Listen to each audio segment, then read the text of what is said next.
नमस्कार, पंजाब तक में आपका स्वागत है। मैं हूं सतेंद्र चौहान और आज बात करेंगे हरियाणा की राजनीति की। हरियाणा की राजनीति में बहुत जल्द वो समय आने वाला है जब दादा और पोते, यानी कि वो पोता जिसको उंगली पकड़कर चलना सिखाया होगा कभी दादा ने, उन दोनों में आपस में राजनीतिक मुकाबला हो सकता है। हम बात कर रहे हैं चौटाला परिवार की। चौटाला परिवार में ओम प्रकाश चौटाला वो शख्स हैं जिन्होंने INLD, Indian National Lokdal party के लिए बहुत कुछ किया और शायद पूरे देश में आईएनएलडी की पहचान चौधरी देवीलाल के बाद ओम प्रकाश चौटाला बने। लेकिन एक समय ऐसा आया जब आईएनएलडी टूट गई और टूटकर उसमें से जेजेपी, जननायक जनता पार्टी अलग हो गई। और इस जेजेपी को बनाने वाले कौन हैं ये सब जानते हैं, दुष्यंत चौटाला।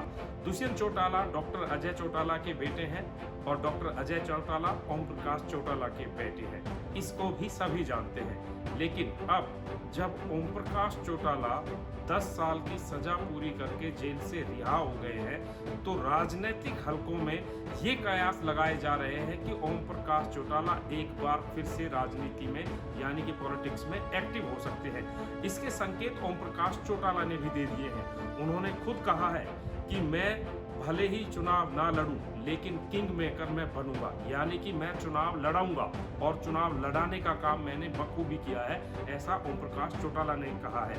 इसके साथ ही ओम प्रकाश चौटाला ने ये भी कहा है कि वो अभी विकल्प देख रहे हैं। ऐसा नहीं है कि वो चुनाव नहीं लड़ सकते, कानूनी रूप से उनको अनुमति मिल सकती है। अगर ऐसा हुआ तो वो बहुत जल्द चुनाव भी लड़ेंगे। अगर ओम प्रकाश चौटाला चुनाव लड़ते हैं या फिर लड़ाते हैं, दोनों ही सूरत में उनके निशाने पर पहले अपने ही पार्टी से निकला हुआ दूसरा भाग यानी कि जेजेपी होगी।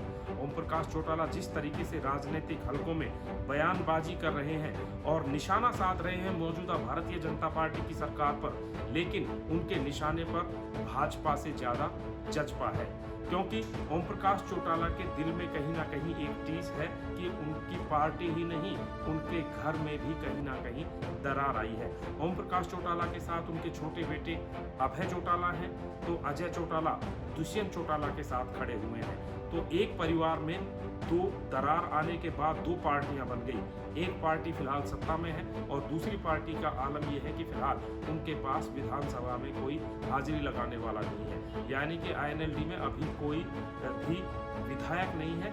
अभी जब विधानसभा का उपचुनाव होगा तो उस चुनाव में जरूर उम्मीद जताई जा रही है अगर आईएनएलडी सीट जीतती है तो विधानसभा में एक बार फिर से अभय चौटाला या आईएनएलडी परिवार से कोई जा सकता है। लेकिन जिस तरीके से ओम प्रकाश चौटाला ने जेल से बाहर आते ही अपना रुख दिखाया है और अपने बयान दिए हैं, उनसे ये लग रहा है कि आने वाले समय में हरियाणा की राजनीति में राजनीतिक घमासान सबसे ज्यादा कहीं मचेगा तो वो चौटाला परिवार में आईएनएलडी और जेजेपी के बीच मुकाबले के रूप में देखा जाएगा। पंजाब तक में फिलहाल इतना ही। बाकी देश, दुनिया, हरियाणा, पंजाब और उत्तर भारत की तमाम बड़ी खबरों, जानकारियों, विश्लेषण और अपडेट्स के लिए आप हमारे साथ जुड़े रहिए। पंजाब तक को लाइक, शेयर और सब्सक्राइब करते रहिए। एक बड़ी खबर, बड़ी बात के साथ जल्द मुलाकात।